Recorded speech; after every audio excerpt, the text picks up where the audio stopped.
Thanks, everybody, for joining us today. It's been quite a week, but we're very happy today to have two candidates with us that can help kind of turn the tide on what has been a difficult year. Um, so we have Jerrad Christian, and we also have Mason Blankenship. So Jerrad is going to go first, and then Mason after that. If you could hold your questions until the end, and then we will fire away. Okay, Jerrad, you're on. Sure. I think that if any of you know me, which many of you do, um, I think you probably know I never prepare anything. I just say whatever comes into my mind. Um, I I didn't know the format of this, but I'm happy to talk to all of you. I appreciate you being here and the opportunity to listen and be heard. Um, you know, before this started, Mason had mentioned the shooting that happened yesterday, and I don't know if any of you have seen the video of that, but it's real bad. Um, sorry, I can hear that thing. Um, Oh, wait a minute. Let me just. Okay, we're uh, good. yeah, no worries. Um, I guess in light of everything happening, I'm really hopeful for this time around. I would rather us not go through these darker times in order to make positive change, but sometimes um, you need the dark to see the light, I guess. Um, so I'm not gonna I don't know eulogize to you, but I appreciate you guys being here and giving me the opportunity to be here, and I'm glad to answer any questions. Thank you. Okay, Yeah. anybody who'd like to start? I have a few, but I'd like to give the chance to you guys to speak first. Just put your hand up or use the artificial hand and unmute. Okay. Julie, did you have something? Are you okay?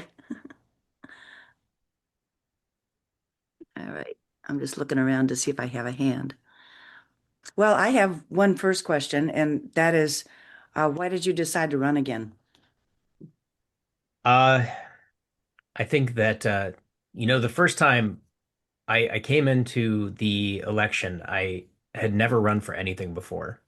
Um, I got I got tired of waking up angry and sad and reading the news and feeling bad about life. And um, I don't know if all of you know this, but I actually am a recovering Republican.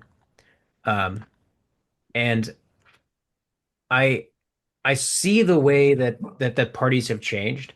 I see the way that people have changed and the narratives have changed, and I just didn't want to be a part of that anymore.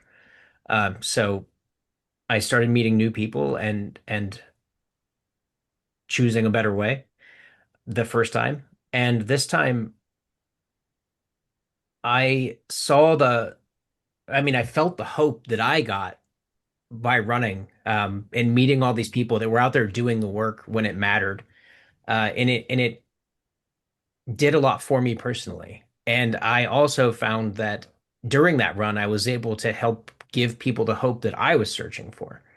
And I want to be able to do that again. I want to be able to help lift up candidates at the state and local levels. I want to be able to talk about federal issues in a meaningful way and hopefully drive positive change and get some people elected that actually care more about humans than corporations. Thank you. Does anybody else have a question? Okay, Janie. Yes, Jared, I'm wondering if you would share a little bit about your background. Give us a little bit of, I know your background, but I think it would be really interesting for everyone to know, you know, um, a little bit about your background. Sure. I grew up really poor. In a my most of my family is from Athens County. Migrated there from Kentucky and West Virginia. Um, Grew up really poor down there just to a single mom. Um, I kind of only had the options of the military or working in a factory, and I wanted to see the world and have some adventure that I didn't think a factory was going to give me. So I joined the military. My first couple years, I was a flight deck fueler on an aircraft carrier during Operation Iraqi Freedom. We were the primary bombers when that war first started. My last 3 years, I was a meteorologist and oceanographer. So climate change and the effects that that's going to have on my son's future is really apparent and important to me. Um, After I got out, I went through a plethora of jobs because getting out of the military and transitioning is hard. I don't have a college degree. I was an outdoor education teacher. I taught kids ropes courses and leadership and team building, and it was a good job, but it didn't pay me enough to eat food, which I do a lot. Um, I was a manager at Walmart for a while, but largely I was a bartender, and I got an opportunity to move out of state, and I was gonna do that. I sold all my stuff. I had like 3 boxes and a TV, and then I found out that I was going to be a father. So I did not move out of state, and instead I took the first job that came my way as a janitor in a factory. I was a janitor in a factory for I think 4 years, maybe a little more. During that time, I got on the internet and learned how to code. So I ended up using those skills to go to a coding boot camp, and I became a software engineer. I've been a software engineer for about 7 years.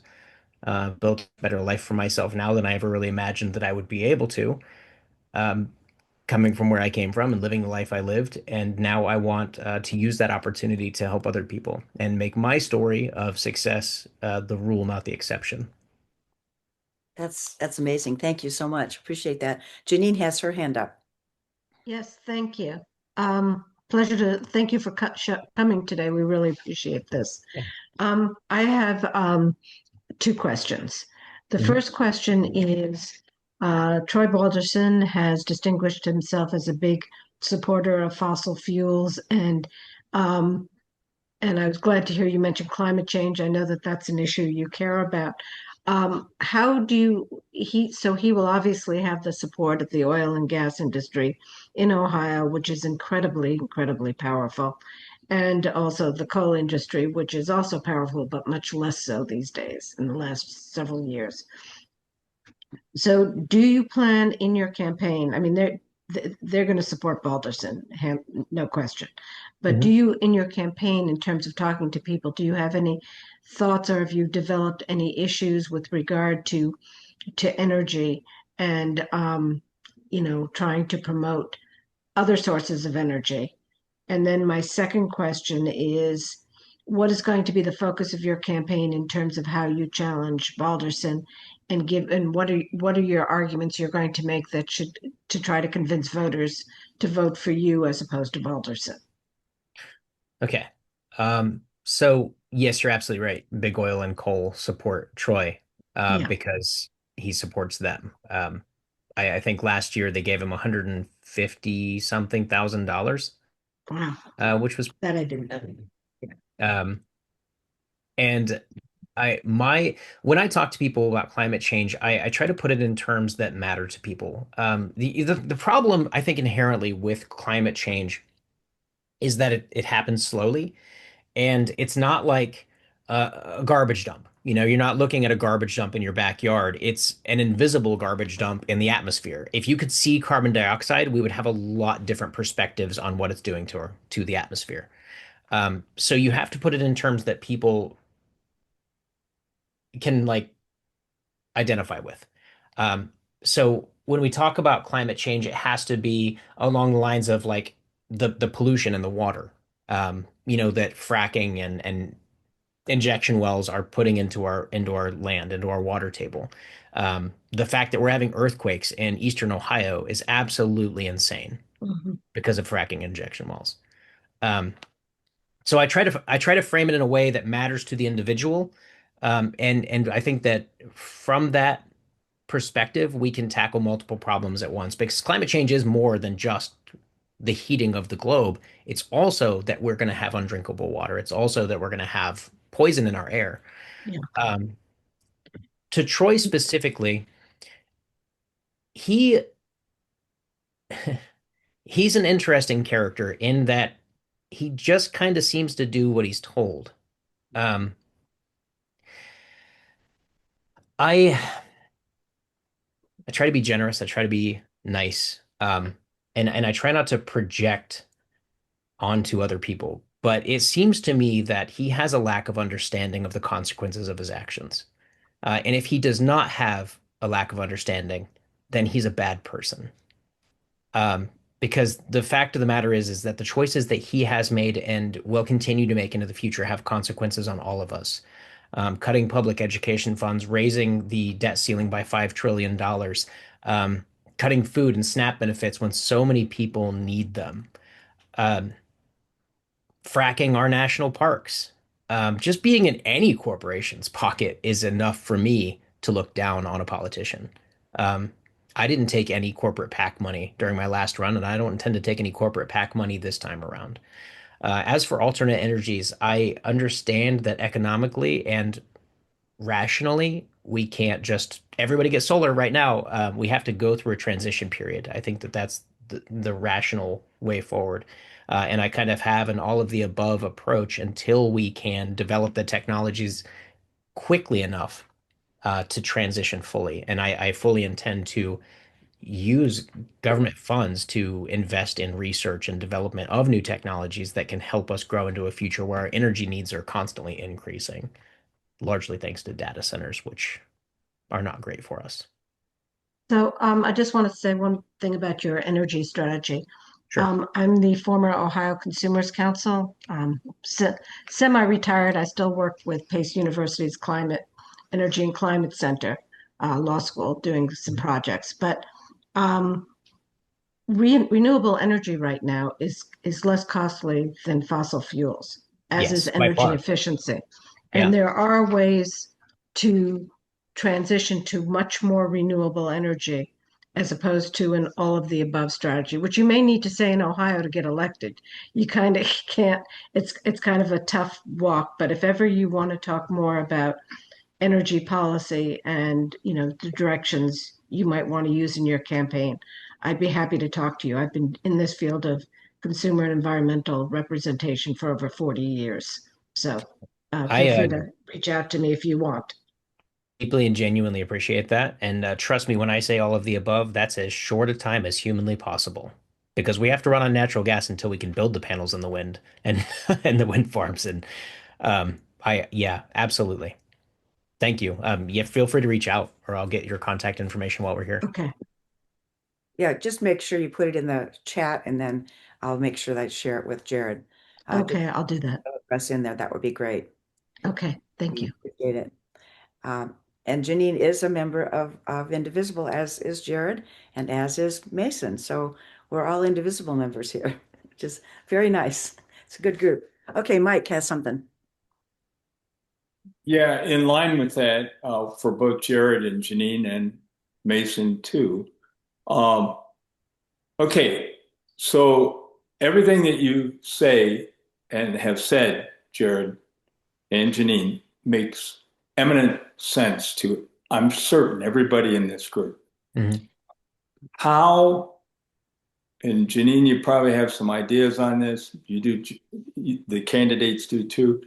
But how do you get to people where, Troy Balderson has a lot of bucks behind him and he suddenly says, you know, puts out a commercial that EV cars are,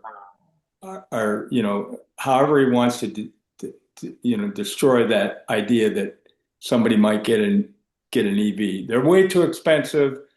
You'll get stuck 100 miles from home and never be able to get home, whatever it would be.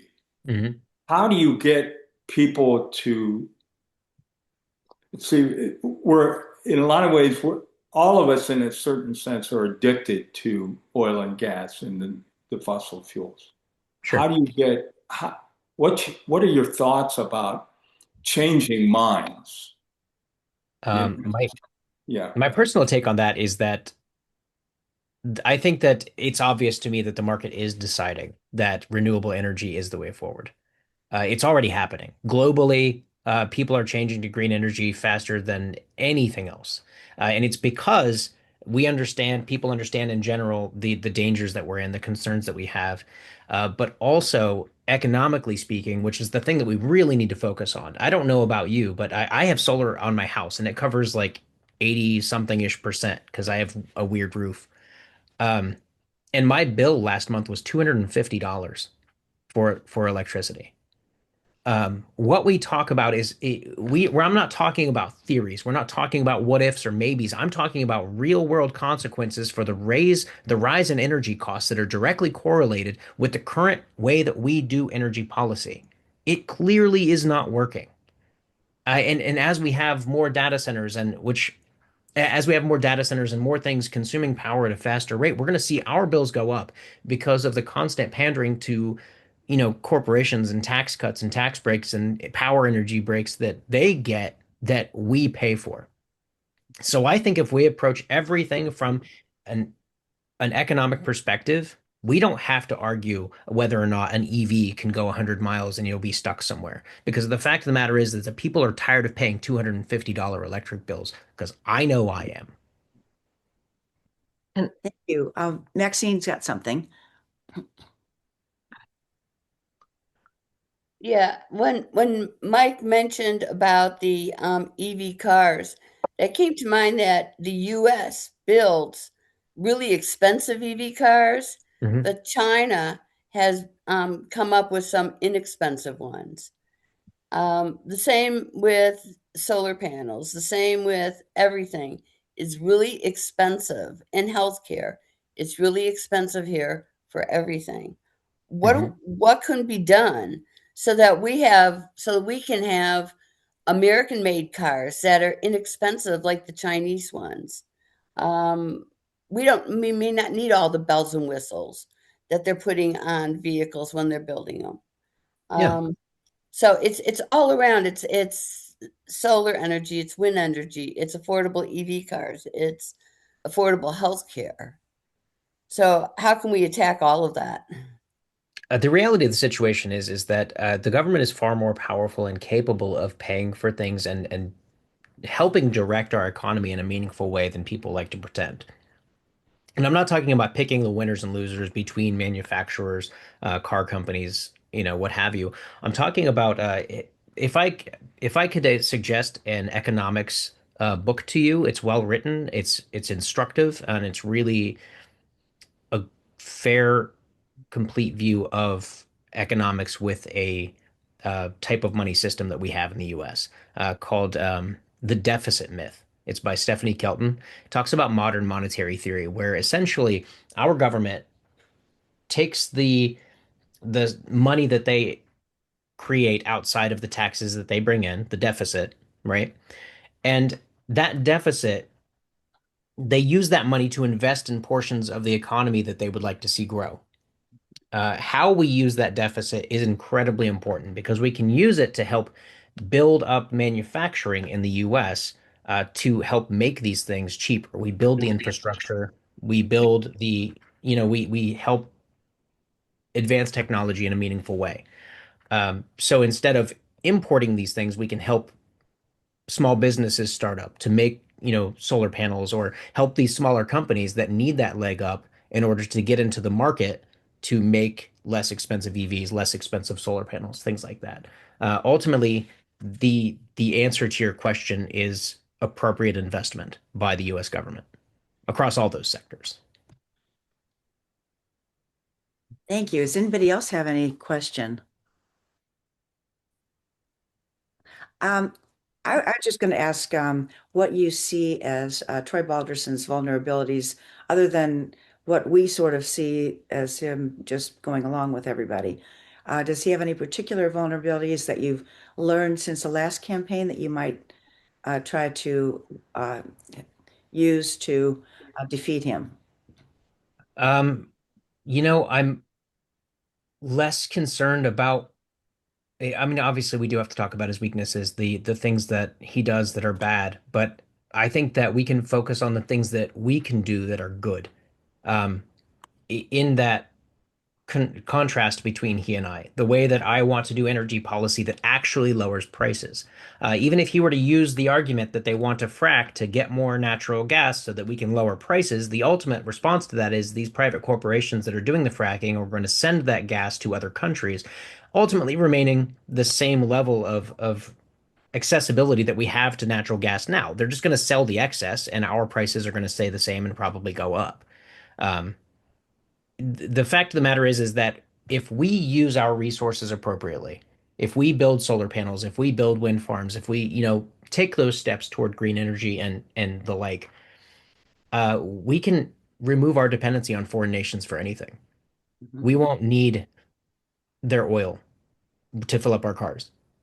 Um, And if we want to talk about making the US a more independent nation, we can't shy away from saying we depend on foreign nations for our oil. And I know that there's a lot of nuance to these things because there are different types of oil that you pump out of the ground that have different amounts of different things, and you can only use this oil for this product and this oil for gasoline. And that's a lot to try to explain to people because usually you don't get the time. Um, but if we just focus on cost and energy independence, I think we can go a long way because Troy espouses those things, but we've seen clearly in the actions that he's taken throughout his career in politics, and it has been a career in politics, big, long voting record across state and federal. Uh, it shows that his words and his actions do not align. And I think that matters. Would you bring in anything about what's currently happening with Venezuela and the idea that Trump's throwing out to take over Greenland, and he's admitted it's all about oil. Yes. So would that be an argument you would use to say we need to become independent of these countries so that we are not invading them? Yeah, absolutely. It's incredible to me that any American can look at, and now I understand that the president of Venezuela was a bad person who did bad things, and he should not have been president of Venezuela. But it is not our role in the globe to dictate who the leader of another nation is, because that's the social contract we have signed with the rest of the world. And you know, I just attacking a nation to steal their oil is absolute insanity. And as far as I'm concerned, the last several wars we've fought as a nation have been fully focused on our desire to take resources from other people to make our gas a little cheaper. We are literally killing people so that we can fill our cars for 2 cents less a gallon. Yep. Thank you. I would totally agree with that. Maxine's got her hand up. One of my main interests that I've been working on is how vouchers are killing public education. Yeah. And not only at the state level, but also at the federal level. What would you do to fight the destruction of public education? I think that the vast majority of Americans would say that we have founding documents that dictate our actions, that dictate the actions of our government. And we would point to the Constitution. And we would say that is the foundation of our system of government, and we must follow that to the letter, to the spirit, all of it. And in Ohio, we actually have, I believe it's Article 6, Section 2 of our Ohio Constitution says that no religious institution shall have any control of our public monies for education. And if there's one thing I can certainly say about Ohio Republican leadership, it's that they don't give two shits about our Constitution or about our laws or about the perspectives and the wants and the needs of the people of Ohio. And it seems that that general concept of not caring about what people actually need is really strong in the federal government right now as well. Um, and I think that if we point out not only the hypocrisy, but the danger and the complete lack of respect for our laws, we can go a long way to make that point. Thank you. And I wonder about the vouchers heard Ohio. Will you bring in the lawsuit that's already been, they've gone through the first round of Yeah. saying it's unconstitutional? Would you be talking to voters that way? Absolutely, and I'm excited to say that we just in the school district I live in, two of the school board members who refused to join that lawsuit are now gone, and they're being replaced with two board members who will very likely vote to get onto that lawsuit. Oh, Um, so that's good, good news. yeah. Jolene's got her hand up again. Did you call on me? Yeah, I just did. Yeah. Oh, okay. Sorry, I didn't hear the beginning. Okay, thank you. Two questions again. The first is, will you be focusing and talking about affordability? Yes. And also, um, the second question is, when you get to Congress, what committees would you like to sit on? Hmm. Sure. I think that as a human who has to buy things and not a wealthy one, I very much focus on affordability because I'm right there buying those groceries next to you. Um, I'm just some guy. I'm not a millionaire by any stretch of the imagination. Um, so affordability matters not only to just everyone in general, but me personally. So absolutely going to be talking about that. The boards that I would like to sit on, I think that I'll just take Troy's energy seat would be all right with me. Um, I think that the veterans are important. As a veteran, as a person who understands what it's like to transition back from the military, and who is not a big fan of forever wars and attacking random countries because we want their oil, it'd be pretty cool to sit on that one and help out, uh, people that served. Um, those are the ones that come to mind at the moment. Thank you. Thank you. Great. I have a question about your campaign strategy. Since you Hmm. said you don't take corporate donations, how's it going and how can we help and all that? So this time around, we have not officially launched yet. I'm still trying to, get together what I want to say for the official launch video. And I'm putting a lot of thought into it, so it's slowing me down. Um, but so far so good. We have started fundraising light. Um, and it's going pretty well so far. Last time around, we outraised every challenger in the state except the person running against Jim Jordan, which I put forward as cheating because it's Jim Jordan. Um, and we did about 10 times more than any other challenger in the state. Um, and I'm pretty proud of that because I had no idea what I was doing, and I had no network. I had to get to know everyone. But I found a really supportive community out there who really wants to see change, and I think that it's giving us an opportunity to build on a positive momentum that we built throughout the last campaign and into this one. And That's all. how people can help. Obviously, donations are huge. The more money we have, the more we can talk to people. um, I hate money in politics. I can't wait to overturn Citizens United, and get corporate money out of politics, period. Um, but for now, we have to work within the system we have. And so donations are huge. Grassroots movements are the big thing. And I mean, volunteers gosh, to show up to things when invited, when you find a meeting like this, or there's going to be town halls. We're going to try to do a debate, but he's going to say no because he doesn't have words to say that make any difference to people. Um, just be there, be a part of the community. The things you're already doing, largely. Great. Thank you very much. Appreciate that. Mhm. Uh, Anybody else have a question? I don't want to take up all the time because I also want to hear from Mason, and then we might want to do a back and forth between the two candidates. But anybody else have anything for Jerrad? Yes, I do. Yes, Andre, Andre.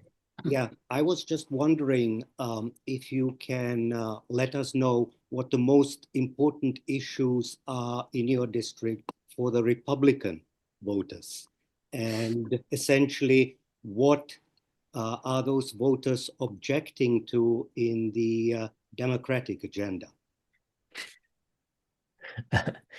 I think that the largest problem across the board is economy, the inability to afford things. And I'll be honest, I think about it in the terms of we were promised an America that I have never seen.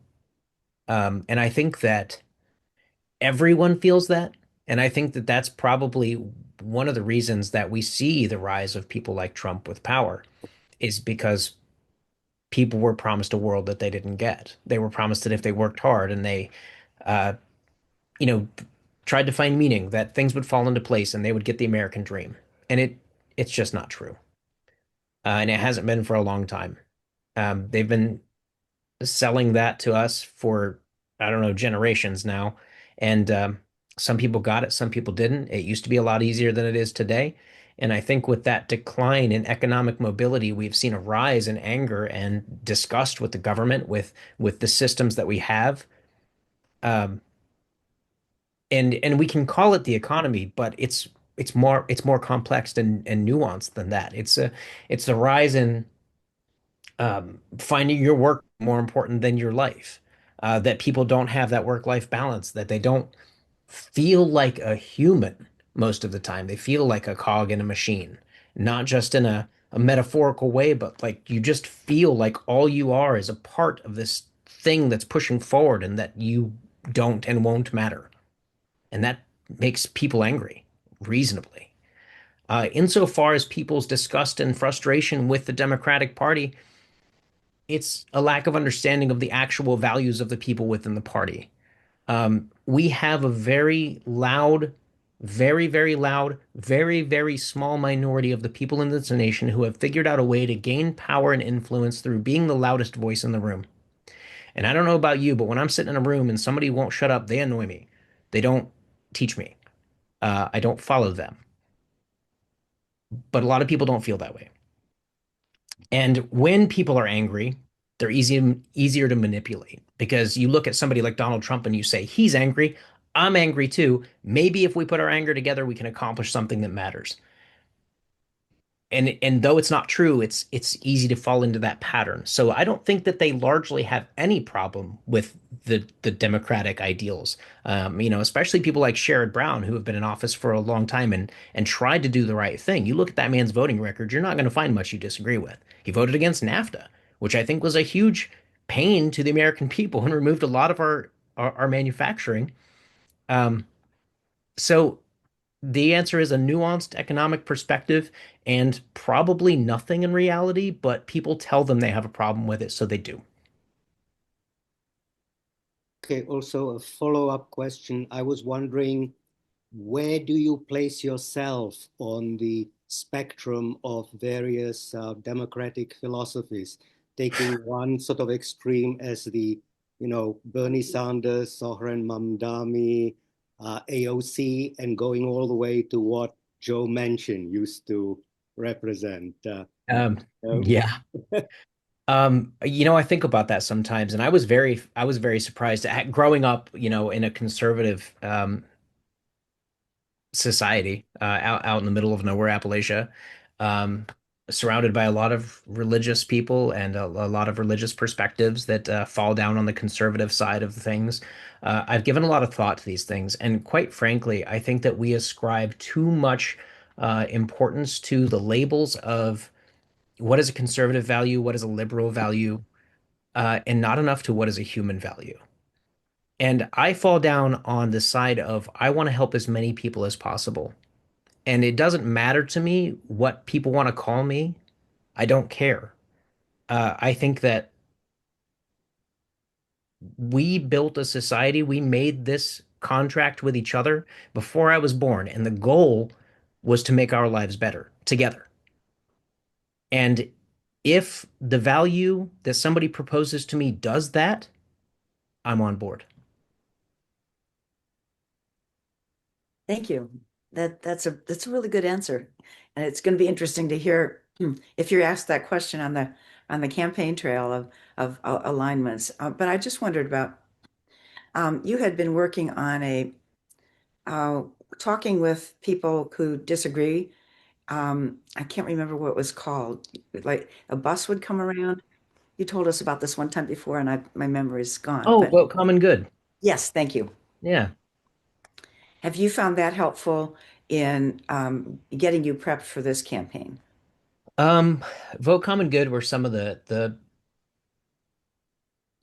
most dedicated people I think I met on the campaign trail last time around. They're good people who believe in Christian teachings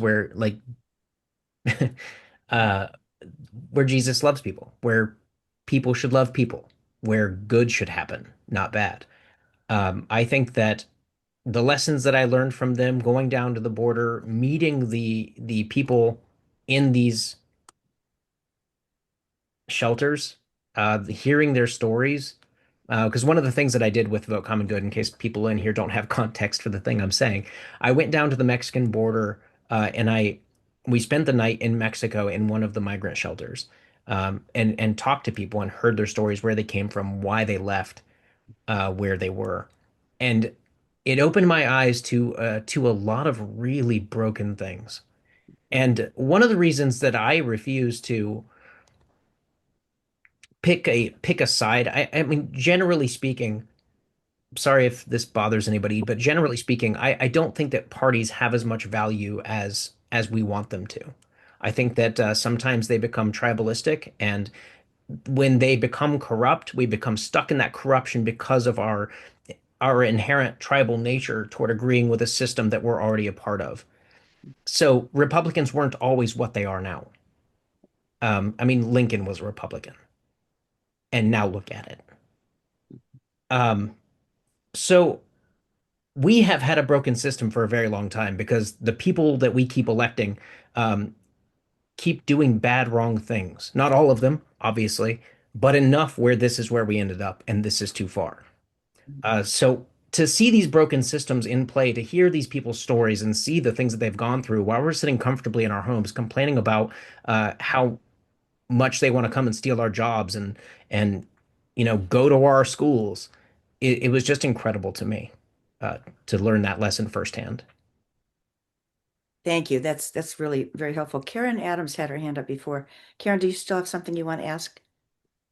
I just wanted to say to Jerrad, if he's having trouble figuring out his campaign launch, I Mhm. think you should go back and watch yourself answer Andre's question and use a lot of that as your campaign launch because that was really beautiful. Thanks. Thank you, Karen. Anybody else have a question before we move on to Mason? Because I want to make sure I give him plenty of time, and then maybe we can go with the work back and forth between them. I assume that you two know each other, so you may have some strategies to share. Mason, where are you? There you are. Okay. Thank you so much, Jerrad. Really appreciate it. Please Of hang course. there if you wouldn't mind, and we'll come back and forth. Mason.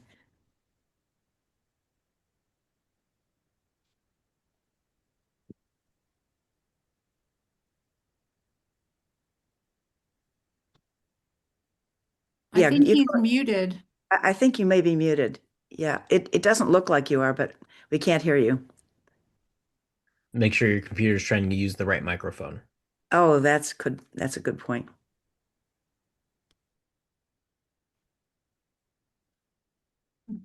Hmm. Well, we heard you before, so I know it works at some point. That's better. There we go. Okay, we got it.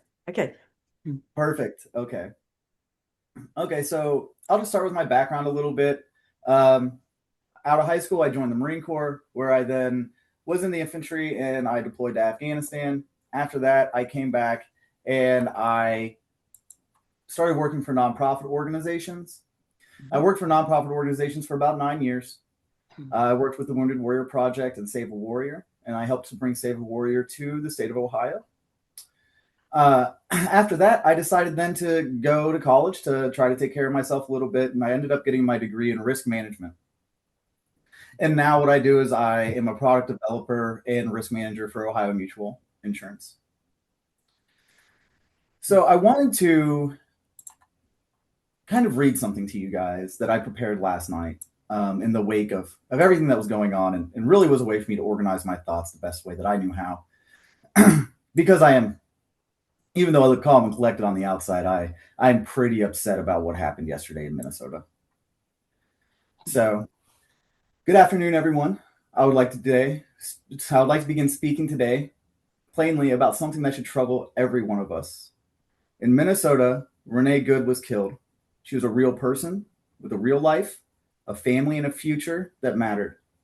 She deserved safety, she deserved dignity, and she deserved to live in a country that values human life above fear and force. What makes tragedies like this even harder to bear is culture growing around them. A culture of intimidation, dehumanization, and unchecked power. When agencies like ICE are used to terrorize communities instead of protect them, when people are treated as disposable because of where they come from, and when cruelty is excused in the name of order, we are drifting dangerously close to something our country once swore it would never become. This, that is not patriotism, and that is not strength, and it is not who we are. America is founded on the belief that government exists to serve the people, not frighten them into silence. And fascism doesn't always arrive in a single dramatic moment. It creeps. And when we accept fear as normal and injustice as unavoidable. Honoring Renee means more than mourning her. It means refusing to accept a future built on division and force. It means standing up together and saying that compassion is not weakness, dignity is not negotiable, and democracy only survives when the people are brave enough to defend it. So I ask you to reject fear, to protect one another, and demand a country that lives up to its promise. Because loving this country means holding it accountable and choosing humanity, unity, and justice. Now I would like to speak with everyone about kind of what I've been hearing since I started this endeavor back in July. When it comes down to it, people are tired. They're tired of arguing. They're tired of being disappointed. They're tired of feeling like nothing changes, no matter the fact that they're doing everything right. And if that's how you are feeling right now, what I want you to know is that you're not wrong and you're not alone. I'm a husband, a father, and a veteran. I served this country in uniform, and I have served people out of that uniform. And in my experience in working with others, I have learned that people do not want power for themselves. They want to belong to something that matters. And an issue that I feel is not talked about enough in our country right now is how alone people feel. When rent rises faster than paychecks, people carry that stress home with them. When healthcare feels unaffordable, small problems get ignored and turn into emergencies. When work doesn't cover the basics anymore and people quietly lose dignity, that isolation is not accidental. And when politics only shows up as noise on a screen, full of outrage but short on solutions, people feel more divided, more isolated, and less heard. And a divided and disconnected people are easier for them. Uh-oh. There we go. We lost you again for a minute. We're cutting out a bit. Can you hear me, Mason? I think he's frozen.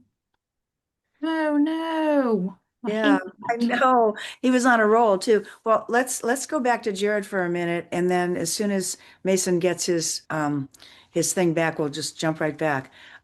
Did you have any comments to make about what Mason just said, Jerrad? Yeah, I was actually thinking about I was processing how I can use some of that to talk about in the future. I absolutely agree with everything you said. I think that one of the largest problems that we don't talk about, and I touched on it, I think briefly, is that loneliness is a pandemic in the United States. And we talk about oftentimes how specifically white males have drifted away from democratic organizations and the party in general. And I think Mason's back. Oh, good. Okay. Just finish your sentence and then we'll. Sure. I think that what we've experienced is it's a combination of the things that I said earlier about how these expectations of people, of us, have never changed. We're recognized by society, by these, these invisible powers that be, that we are only as valuable as the work we can produce. We have removed ours and each other's humanity, and we have built a world that values production over people, that values corporations and profits and money, and you're seen as not good enough if you can't keep up, if you don't keep up, if you would rather spend a day with your kid than a day at work.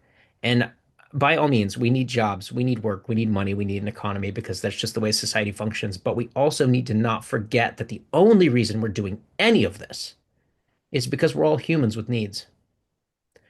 Good And point. if we take that ideal and we apply it to people who feel alone, who feel like they have no value because of whatever societal standard has been stuck on them, we talk to them like people and remind them that we're all people and we're all in this together, we can do a hell of a lot of good. Thank you. Well, I don't know if you heard what he said, Mason, but I think he's planning to borrow some of your good stuff there. So Oh, I'm gonna steal it. sorry we lost you for a bit there, but hopefully we've got you back. perfect. So yeah, I'm back now. My power flickered a little bit. Um, so now I'd like to move on to talk about affordability. So affordability isn't just an economic issue; it's a human one. It's young people putting their lives on pause because rent comes first. It's workers hoping nothing goes wrong because one surprise expense can cause them to go bankrupt. And it's veterans waiting to extended periods of time for care that they were promised and benefits that they are entitled to. And seniors stretching prescriptions and families making impossible choices. And the truth is, when enough people are struggling in the same way, that is not coincidence. That is a system that is either broken or designed to work against us, but either way, it is not working for us. And so, what service has taught me? And the leaders that I learned the most from, they taught me something that I carry with me every day. And that is, you do not measure leadership by rank or authority. You measure it by whether someone stands up for their people when dignity is stripped away, when choices are impossible, and when it feels like they can't keep going. But today, workers are told to work harder while wages fall further behind. Unions are treated like obstacles, even though they're the reason working families were ever able to get ahead in the first place. Veterans are thanked in public and neglected in private. And immigrants are blamed for problems that they did not create, even as they work the same jobs, pay the same taxes, and struggle with the same rising costs as everybody else. That is not how a healthy country behaves. That is what happens when power drifts too far from the people it's supposed to serve. And so, what is unity? Unity doesn't mean that we all agree. It doesn't mean that we have all the same lives. It means seeing beyond our differences and understanding that our futures rise and fall together. When workers are silenced, communities suffer. When veterans are neglected, trust is damaged. And when immigrants are treated like they don't belong, all of us lose a piece of our humanity. When young people lose hope, our democracy will lose its future. And we've been told that unity is impossible, that we're too different, we're too divided, and we're too far gone. That lie only serves one purpose: to keep us from realizing how much strength we actually have when we come together. And what it comes down to is the fact that division is profitable and unity unsettles those who rely on our silence to stay comfortable. People don't disengage from democracy because they don't care. They disengage when they feel like they've been pushed out by corporations and special interests. But democracy doesn't belong to corporations. It doesn't belong to donors. It belongs to the people that live within it. And when people decide to step up together, representation stops being symbolic and becomes real. I want to be very clear about this. This is not about me. And it's not about one campaign or one election. It's about whether we choose to be participants instead of spectators, whether we choose commitment over cynicism, whether we choose unity over isolation, and whether we choose freedom over fascism. Every moment that has ever expanded freedom in this country came from people deciding that they were part of something bigger than themselves. So what does this look like? It looks like people showing up for one another, even when it's stepping outside of their own comfort zone or community. It looks like crossing county lines and standing with workers, veterans, students, and families who may live somewhere else but are fighting the same fight. It's neighbors backing neighbors they haven't met yet. It's candidates supporting movements beyond their own race. And it's communities choosing solidarity over isolation. This doesn't exist for a headline or a single moment. And it doesn't disappear when the attention moves on. It lasts because people decide to be part of something bigger than themselves. A shared cause rooted in dignity, fairness, and a belief that when we stand together, real change becomes impossible to ignore. This movement doesn't need spectators. It needs people with courage to commit when it's uncomfortable and when progress is slow. Commitment means staying engaged when it costs you time, staying connected when division is being pushed upon you, and standing together when pressure and resistance rise. Because the moment people choose unity, real unity, they stop being managed, stop being sidelined, and start taking ownership of their future. And if we commit to this together, fully, unapologetically, and without retreat, it won't just change policies, it will change who holds power, and it will change what is possible. And it will change everything.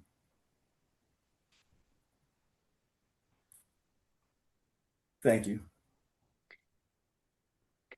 Thank you. Thank you very much, Mason. Probably several people have some questions. I think that's an excellent stump speech. And the first question I have, I was looking at your website, which outlines all the different positions that you have and some of the key issues that you're talking about. And one of them I noticed was a big deal about education, which is very important to all of us. Many of us are former educators, and public education is at the forefront for a number of us. And I wonder about, again, we mentioned the voucher lawsuits before, but how will you address people in your district about the constitutionality of providing public funds to private schools, and also encouraging them to join the voucher lawsuit? Yeah, I mean, like Jerrad said, it's unconstitutional via our state constitution, right? So right there on its face, absolutely not. But my personal feelings on it, I think that it's another mechanism that they're using to shift a further tax burden onto the middle and lower class. That's really all it is. And what will end up happening if it goes through? Well, it's going to eliminate access to education for the majority of students. Well, it's happening already, but but maybe I'm wondering, by the time that you launch your campaign in full force, whether enough people in your district will realize what the damage has been to public education, and how you might use that issue to help you win. So when it comes to our constituents, right, an issue that we are kind of up against as new candidates coming into this realm is the fact that our previous legislators, they never would take the time to educate their constituents. And so this is something that Jerrad and I are going to have to do, right? So what's this going to look like? How am I going to convince them to do that? I'm going to talk to them about it. Mm-hmm. I'm going to go and meet them at different events. I'm going to invite them to events. I will have town halls where they can come and they can talk and they can ask and we can discuss it. And then then I can educate them on the topic and we can come to a decision as a community. Great. Thank you. We have 3 people in a row, Maxine, and then Mike or Janie. I'm not sure which one, and then Anne. Okay. Maxine, I think you're first. Yeah, this isn't really a question, but I was at a meeting a couple weeks ago with Vouchers Heard Ohio, and they said that with the appeal probably coming before the 10th district this year, they're going to have a big push on trying to educate people. And it's going to be part of the campaigns and stuff to educate people with what's going on with how the Ed Choice vouchers are hurting Ohio. And also, another thing is there's been a push to eliminate property tax. Mm-hmm. And the biggest part of property tax is going to education. Right. And the Ed Choice vouchers are having a direct effect on property tax. So how can we educate people that they're all intertwined? Well, I think we just exactly like that. We just let them know. We just explain it to them, right, that all these things are interfaceted. Now, I think that we need to do a complete reform of how we're funding schools in the state. I think that we should be funding the schools via income tax, and that we can have a grant system that allows for schools that may need additional funding because they don't get enough for they don't have enough students to do a dollar amount per head. And so they need a new roof. They can submit a grant for that, and we can get them a new roof. But the reason why is because our educational funding was deemed unconstitutional in 1997. And the study was done in 93. And then it was found unconstitutional again in 2003. So my question is, what have they been doing for the last 30 years? Mhm. Yeah, that's a loaded question. I think we all have probably answers to. Okay, we've got Mike, and then we've got Anne, and then we've got Jerrad. Okay, Mike. I want to state that, and this is no secret, Janie and I we are members of both these guys' campaigns. Mason, I'm going to meet with him in Zoom sometime next week. And because of our research in the past on this topic and trying to get Pickerington schools to pay attention to this, I have several sources, and I think one of the things that these candidates will have at their disposal is the data.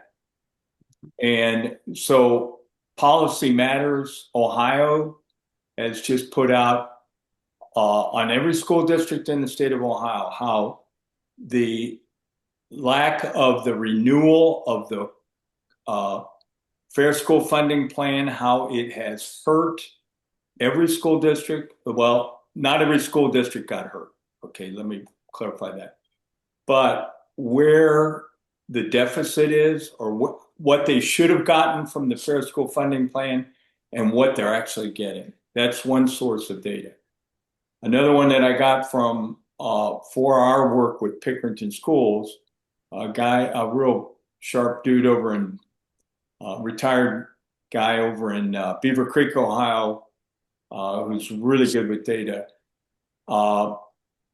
The CUP report on that's available to everybody in the state of Ohio, but these candidates are going to have that access and have that data for their school districts. And of course, Mason's got 9, and Jerrad's got probably 10 times 9.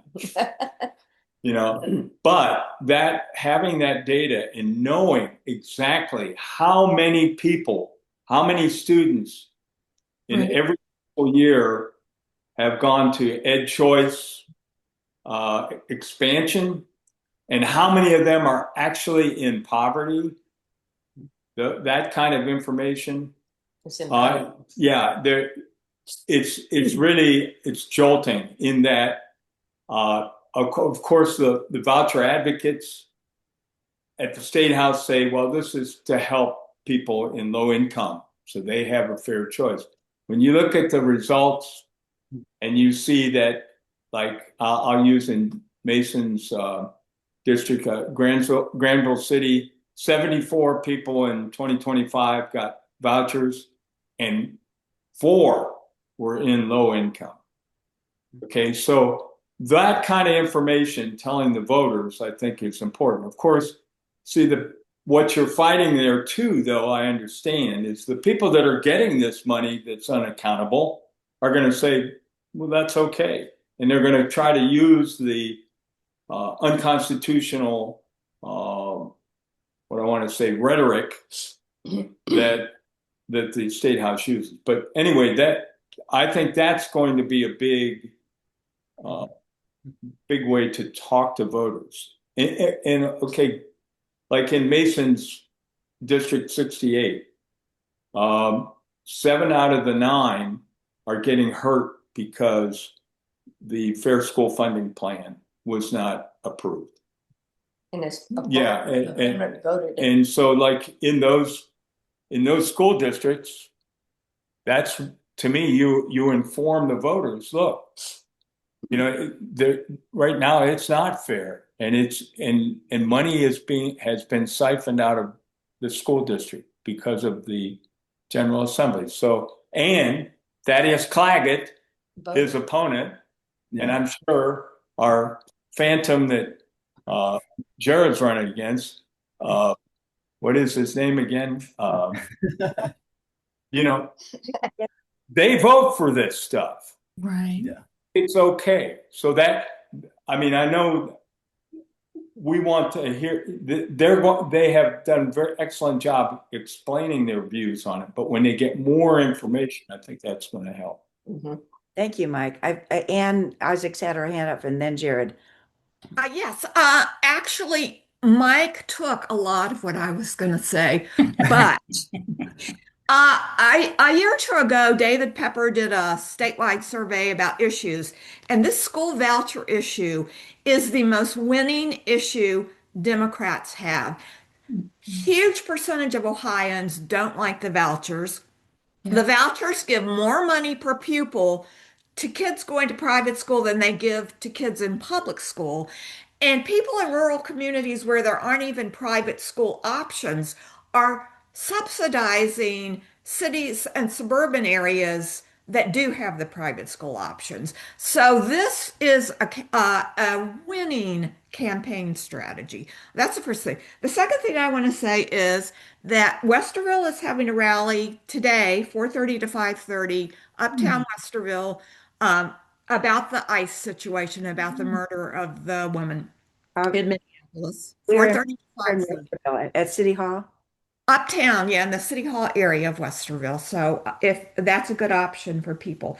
Now, the next thing I want to say is I get very frustrated with Democrats who play politics as usual when we're in extraordinary circumstances. I was so happy to have Joyce Beatty as my representative when I was moved out of District 12 and into District 3.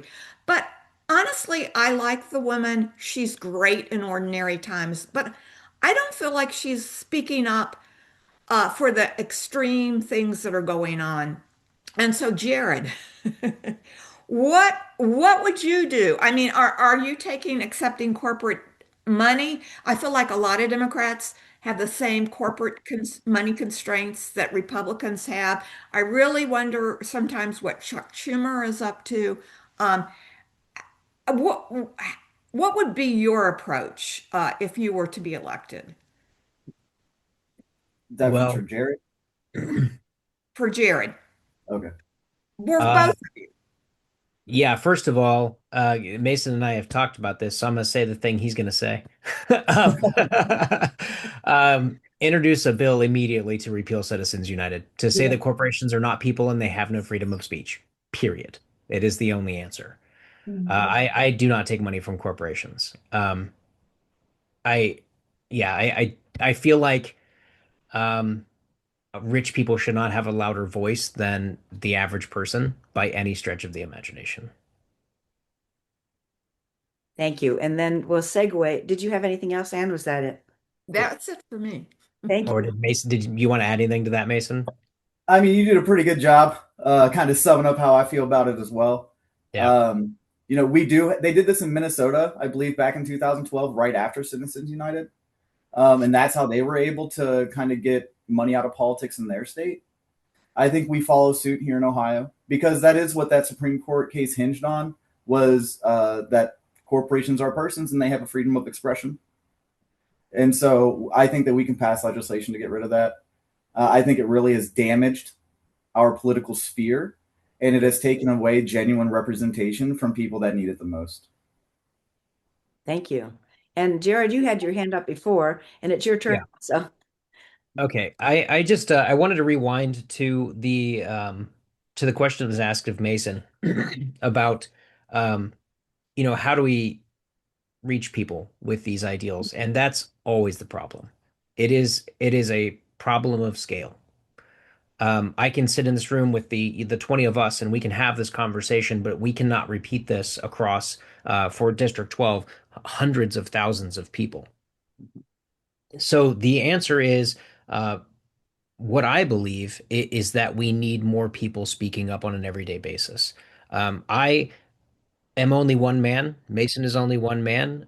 We have lots of things that we're trying to communicate. And the thing that we really need is help spreading our views and perspectives of the world. So it's as simple as sharing social media posts is much bigger than one would think. Um, to get that voice out locally, because if you share it, your neighbors are more likely to see it. It's not just a national thing. We need to talk about the problems that we have here at home because oftentimes just posting things on social media feels like screaming things into the void, which has never done anybody any good. But we all spend a significant amount of our lives doing it. Um, the answer is economy of scale. When we recruit more people, when we talk about it more, we spread the word, we help people gain knowledge and understanding of the issues that affect them directly. Thank you. That's helpful. I'm going to go to Michelle, but I have one little question. You mentioned we could be helpful by helping to spread the word through social media and other ways, but do you have graphics or things like that that we would be able to use for both of your campaigns so that we could do that more easily? Well, sure. Yeah. Okay. I think largely just sharing the things that we put out there would be really helpful. I Okay. mean, don't feel obligated to do it every single time, but if we post something and people share it and they react to it, they comment, they interact with it in some way, like it or whatever, it helps the algorithm pick that up in a local way, so it helps spread that message through our own voice. Okay, great. I could put that in there as a suggestion for us to do. We can all do that for sure, and we can all donate, even if it's a small amount. We can help that way. I'm going to go to Michelle, and then Karen, and then Maxine. Michelle. Well, I'm just going to chime in here a little bit about working together. One of the things that both the Christian and Blankenship campaigns are trying to do is to work, forget about county lines, forget about silos. Everybody has to work together to support whoever so that we can accomplish a big, lofty goal. So if that means I'm in Knox County, but you have an event in, I don't know, Athens County, I'm going to drive down.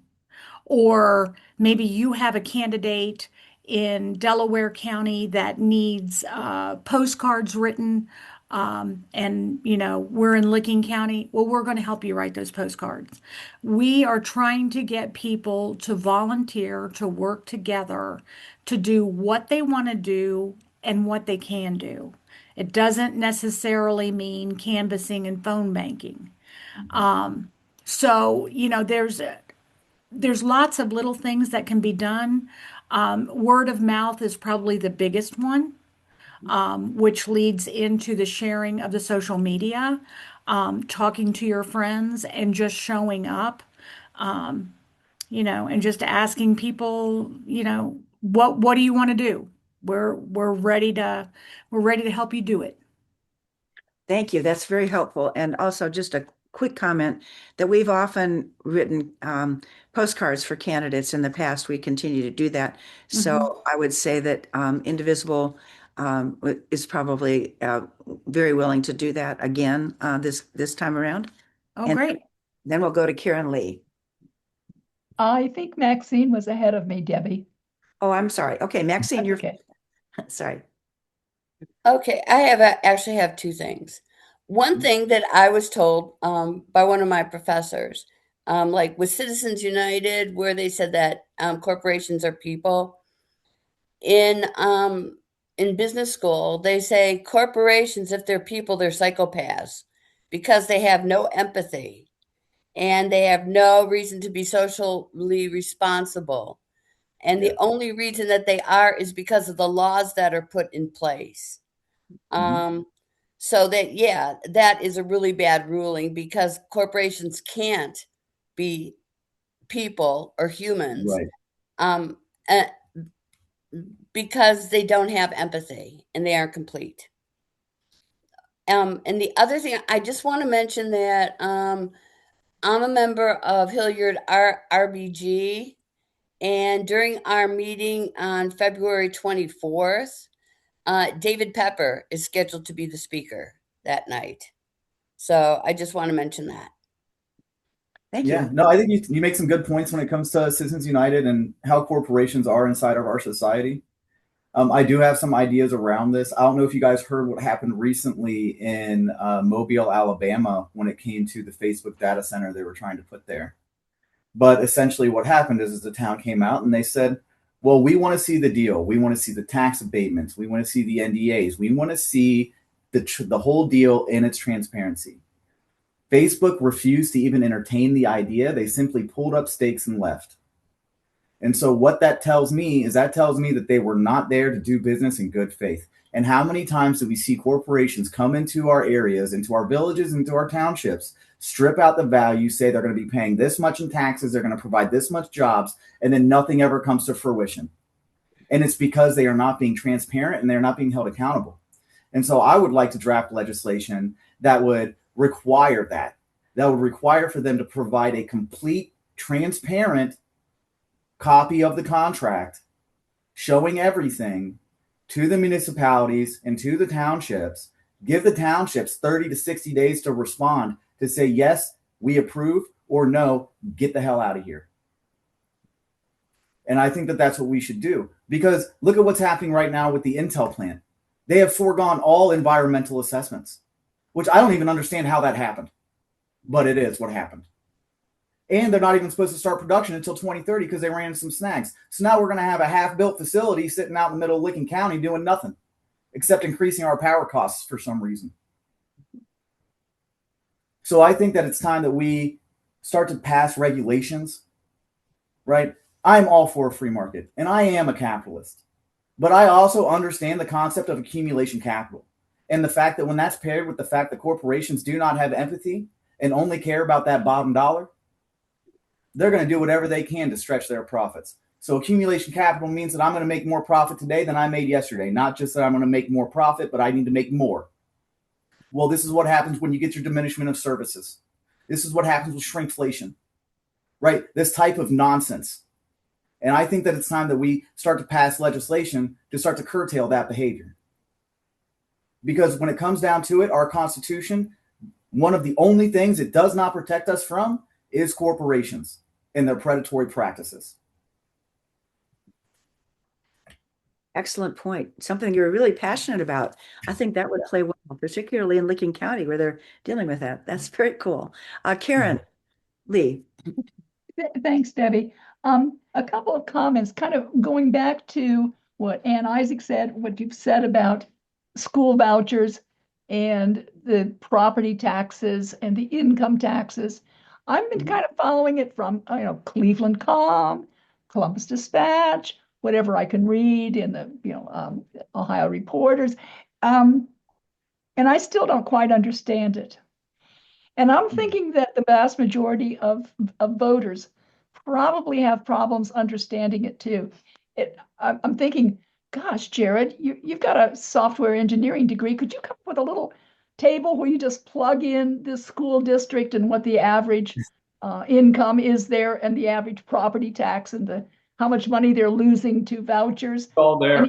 They do have that. It's all there. It's all ready to go. That's what Mike mentioned earlier. Yeah. They have Okay, put the link in here so I can do it. Not that I have anything to, but I think that's the hard thing to match up is, the grand ideal of accountability and transparency and understanding how these things work, and then the garbage that they do, playing with this law and that law and then pushing it through and getting it done, and then what's the voter to do? I guess they're just trying to make education better, aren't they? Okay. So good on you for sharing districts. It's the Mamdani plan, I think. The more people, more boots on the ground. As a voter living abroad, we always look for how we can help, and we've been a little bit lax this year for some internal reasons over here outside of the U.S. But one thing that we are encouraging is to put the votefromabroad.org link on candidates' websites. If you know anybody, and in the fact that both of you have served in the military and have, strong support from military friends, there's a lot of folks, it covers them too, living outside the United States, whose vote is protected when they apply and register as abroad voters. So the UOCAVA law is important. I'll put the link down here for you. But if you could put that on your website, that would be a big help. Oh, And yeah, apart perfect. from that, are you getting good support from ODP? Is the party coming through for you? Surprisingly, yes. I have had some good experiences with ODP. They've they've really kind of stepped up a little bit, I guess, in my camp a little bit. I kind of, when I first started this, right? I my mom asked me. She goes, "Hey, you want to go to me with the town hall in Fairfield County?" I said, "Yeah, sure, I'll go." And I had been out protesting, and all that stuff. And I've been to some of y'all's Indivisible protests, and they were wonderful. And I spoke up, and a lot of the people really liked what I had to say. And then I remember Janie specifically. Janie comes walking up to me with the biggest eyes, and she's like, "Mason, are you running for politics?" And I was like, "No, I wasn't planning on it." And she's like, "Well, you should." And I'm like, "Okay, then I guess I am." Right? That's great. And so, man, I'm so sorry. I just forgot my whole train of thought. I'm human, after all. It'll come back. Janie, you have something to add there? No. Or Mike? Okay, that's right. Yeah, we were there at Mason. And he was outstanding. Yeah. And Jerrad was there. And also the other speaker was our man that does Tesla Takedown, Rick. Yeah. Okay, so yeah, that was a big moment. But I want to just go back to Karen Lee. And Karen, this is a pun intended. They purposely make it Greek, you know what I mean? What I'm saying is to find the data, to find the information. You can go to the CUP report and you can say, you can do a search. Show me how many students received vouchers in 2025. You won't find it. They purposely hide that. Now, to me, with these candidates, these two guys, and any other candidates that use this information, that is extremely powerful, because public schools are getting hammered in multiple ways. And you're right, Karen Lee, most Ohioans don't know. I don't think most teachers or teacher unions know. I don't. I think that that's other people that Jerrad and Mason can talk with also. Yeah. You could ask to go to a union meeting. Karen, you're right. There is a big opportunity for educating. Huge. And to me, that's something that people will pay attention to. So thank you. I think the number, when you say how many vouchers went out and how many of them went to kids who actually needed it because of family income being low, that to me is one piece of information, one data point that would speak to me as a voter. Absolutely. But there are others, including, what's in my pocket and what I pay in property taxes or income tax or whatever, and how that affects the area where my kids or now grandkids or great grandkids might be going. Right. Everybody read the Columbus Dispatch, which apparently a whole bunch of people don't. But if they read, they would see this is a regular topic on the opinion page. And you would think that the outreach, and Bill Phillips says it all the time in his school bus email. Where's the outrage? And this touches so many people that I think these guys they're going to use it, and I think it's going to make a difference too. And also, Vouchers Heard Ohio does have all that information. Yeah. They can get the data for any given school district down to, really, really very, very accurate and up-to-date information that Andy Wilson provides. He joined us once earlier in the year about this. And it is technical, but if you're talking to a particular school district or you're running as a candidate and you've got so many, like Mason will have so many school districts to cover, he can get the data from Vouchers for Ohio folks for every single one of those school districts and show them exactly how they're being hurt.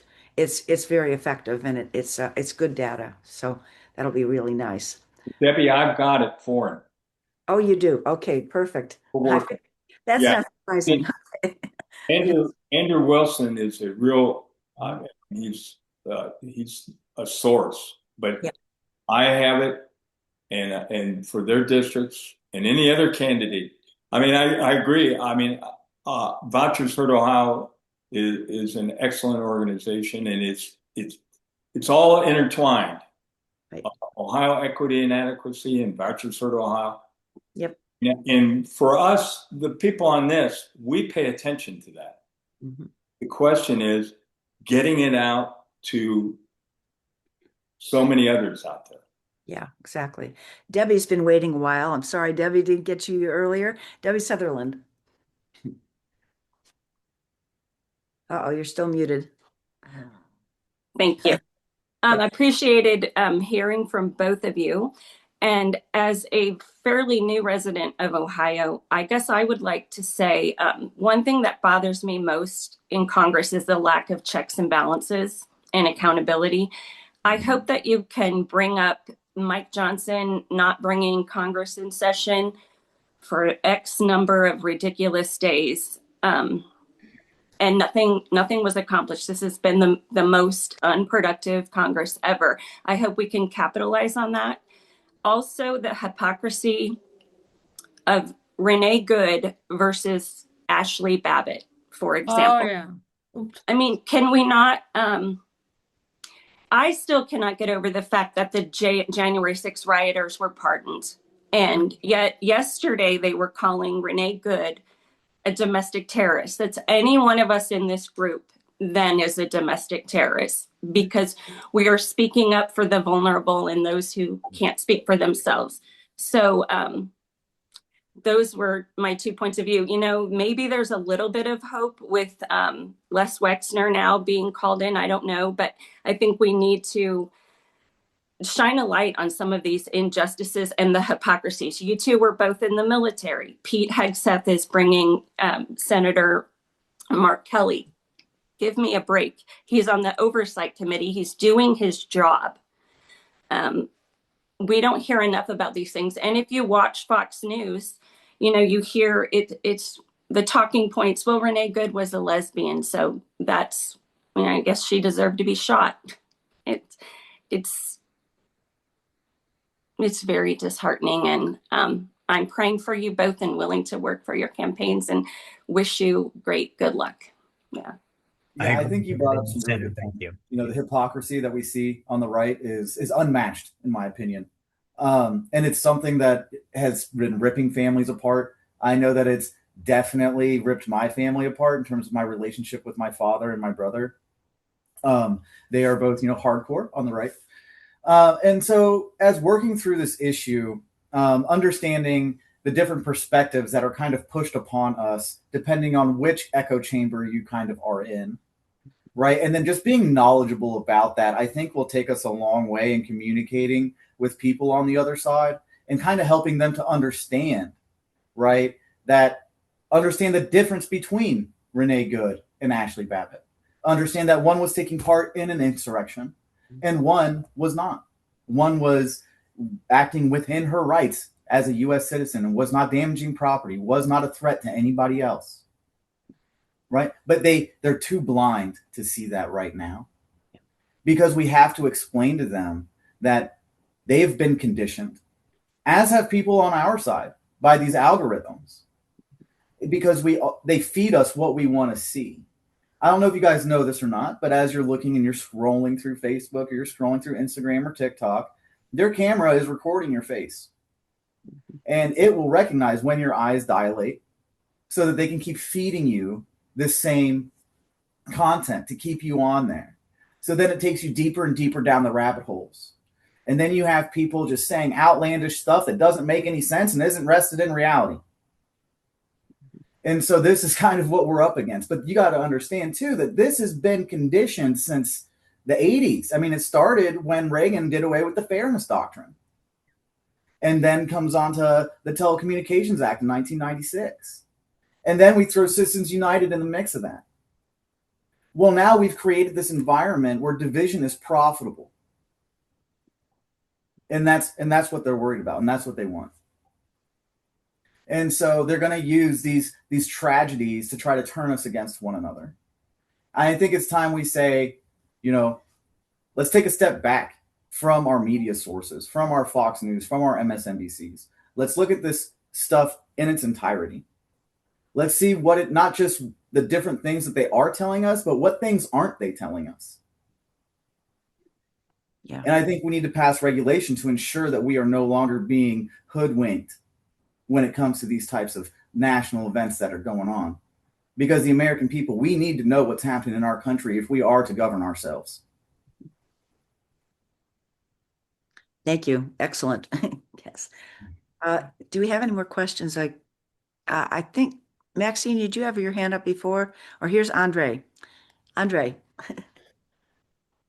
I had a question kind of for Mason regarding of how your personal philosophy evolved as you went along. I'm kind of thinking that as a volunteer for the Marine Corps, and then to be a very progressive Democratic candidate, I would like to see how you get to the point. And the reason why I'm interested is that I'm very worried about the armed forces of the United States.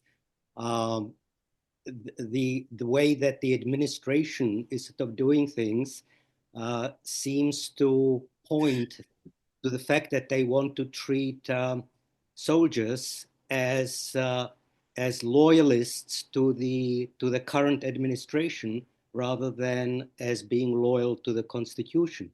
Sort of with your experience, can you say whether there's any hope that this will not infect the rank and file or the officers, and that we can in the future rely on the fact that people join the military to genuinely defend the United States rather than necessarily be involved in suppressing the civil population, as Trump is trying to do with the National Guard, or engage in absolutely unjustifiable wars abroad. Venezuela being part of it, threats on Cuba, Greenland, and so on.